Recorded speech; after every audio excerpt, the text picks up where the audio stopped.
A gan aros gyda pêl-droed a does na'r un clwb o Gymru ar ôl yng nghystadlaethau Ewrop. Mae gafodd Bangor i trechu gan FC Honca o'r Ffindir neithiwr o gol i ddim gan golli ar gyfanswm golia.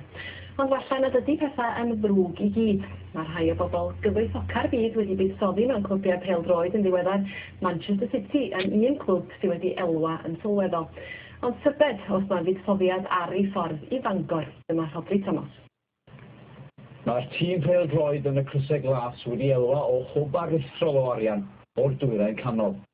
Fel un tîm o leia, ond hwrach nawr bod ein arall, oherwydd mae arian o Abu Dhabi hwrach ar ei ffordd i ddinas Bangor.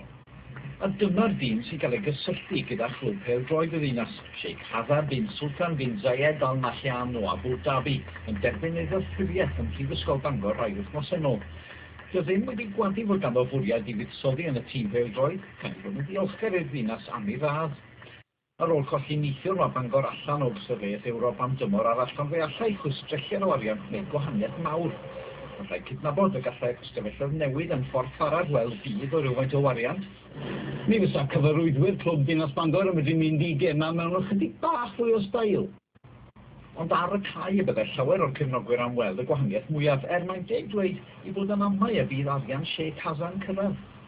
Cefnogwyr wrth gwrs yn licio'r syniad mae fod Bangor wedi seinio rhywun fatha Tevez er enghraifft, just rhag ofn i benglinia Les Davies ddim para'r tymor. Ond dwi'n meddwl am rhywun fatha Tevez efo'r menig amdano, sawl par os o rhaid fo wisgo ar nos Wener oer yn Airbus UK neu rhywbeth felly.